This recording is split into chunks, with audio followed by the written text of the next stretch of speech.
Всем привет! Поскольку самый залайканный коммент под прошлым видосом выглядит так, соответственно, люди не понимают, что мехи ни разу не имба, и для них, как и для пешек, нужно много всего. Поэтому хочу поподробнее рассказать о том, как мехи работают и с чем их едят.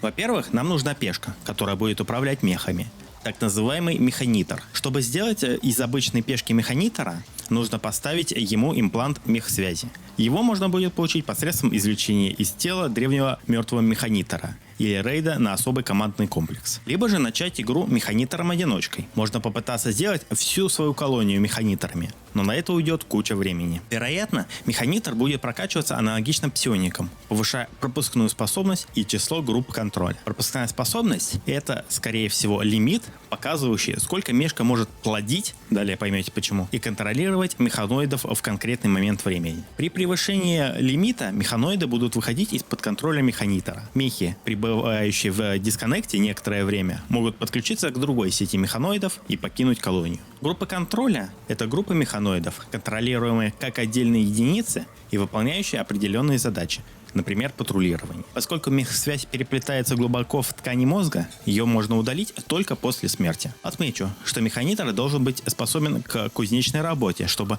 растить механоидов. Для производства собственных мехов потребуется развитая инфраструктура, потребляющая много энергии и ресурсов, и она занимает много места. Для создания механоида потребуются субъядра. Простые субъядра производятся на кодировщике и требуют лишь ресурсов и времени. Более продвинутые потребуют сканирования мозга на софт-сканере. Процедура условно безопасная. Самые мощные производятся на RIP-сканере, и для их создания потребуется буквально принести пешку в жертву. Сами механоиды не строятся, как обычные машины, а выращиваются, собираются молекула за молекулой в гестаторах. Гестатор также может воскрешать некоторые типы механоидов.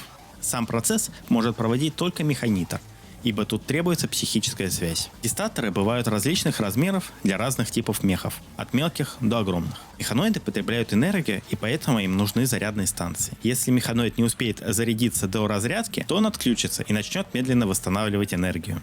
Для улучшения пропускной способности потребуется узел канала. Нет ограничений на количество узлов канала, которые может построить механитор.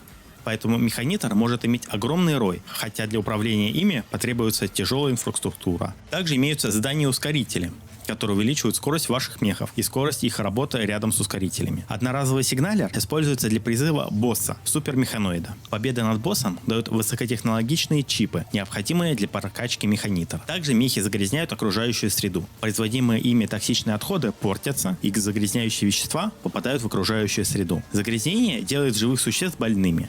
Оно отравляет ваших колонистов и домашних животных. Оно также блокирует солнечный свет смогом и раздражает легкие ваших колонистов. Это вызывает появление зимующих насекомых на поверхности планеты. Загрязнение – это вызов, с которым можно справиться самыми различными способами. Заморозкой, распространением на соседей, им это может не понравиться, адаптацией, высокотехнологичным распылением. Следовательно, механоиды абсолютно не являются никакой имбой. Для них нужно много всего, и, как мне кажется, бездумно строить всех подряд мехов будет гибельной стратегией для вашей колонии. Именно поэтому в прошлом видосе я делал топ мехов, потому что у нас будет выбор: сделать носильщика или медика.